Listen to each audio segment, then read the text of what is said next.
Farzandingizni eng so'nggi texnologiyalar bilan jihozlangan, yuqori salohiyatga ega pedagoglar dars beradigan dunyoning top universitetlarida tahsil olishlari uchun barcha sharoitlar yaratilgan zamonaviy maktabda o'qitmoqchimisiz? Unda biz sizni Qo'qon shahar 2-ixtisoslashtirilgan maktabiga taklif qilamiz.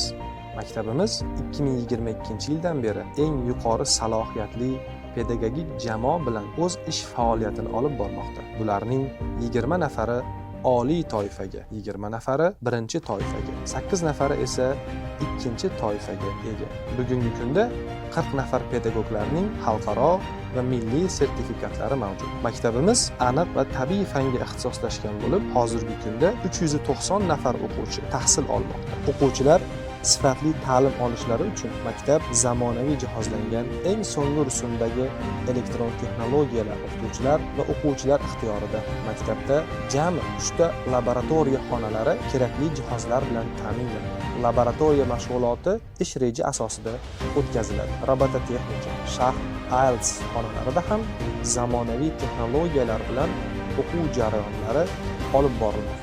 Darsdan keyingi qo'shimcha mashg'ulotlar va to'garaklar bilan barcha o'quvchilar qamrab olinadi. Aytgancha, bizning o'quvchilar nafaqat bilimdon, balki sport sohasida ham tashabbuskor. Yoshlar ishlari agentligi tomonidan tashkil etilgan 5 tashabbus olimpiadasi doirasida shaxmat musobaqasida o'quvchilarimiz faxrli o'rinlarni egallashmoqda. Ushbu ilm maskani o'quvchilarning maqsadlari xalqaro va davlat oliygohlari talabasi bo'lmoqlik. Shuning uchun xalqaro va milliy sertifikatlarga jami 64 nafar o'quvchi erishgan. Respublika miqyosida o'tkaziladigan fan olimpiadalarida ham o'quvchilar faol ishtirok etib, yuqori marralarni egallab kelmoqdalar. Chet davlatlardagi olimpiadalardachi deysizmi? Albatta, bizning o'quvchilar bir qator davlatlarni ham zabt etishmoqda. Misol uchun, joriy yilda Birlashgan Arab Amirliklarining Dubay shahrida o'tkazilgan xalqaro matematika olimpiadasida hamda Turkiyaning Antalya shahrida tashkillangan xalqaro matematika olimpiadasida o'quvchilarimiz faxrli o'rinlarni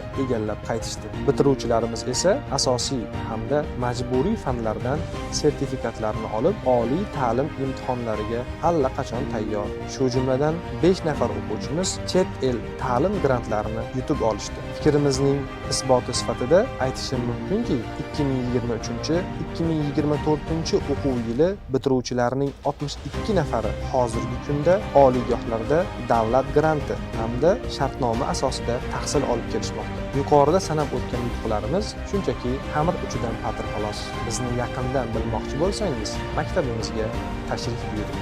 Xo'sh, maktab faoliyati sizga yoqdimi? Unda farzandingizni ushbu maktabga olib keling va biz bilan farzandingiz kelajagini bunyod eting. 2025-2026 o'quv yili uchun Qo'qon shahar 2-ixtisoslashtirilgan maktabi 5-sinf aniq fanlar yo'nalishiga hamda 7-sinf tabiiy fanlar yo'nalishiga qabul e'lon qiladi. Farzandingizni ro'yxatdan o'tkazing, imtihonlarda ishtirokini ta'minlang va biz bilan farzandingiz kelajagini kafolatlang.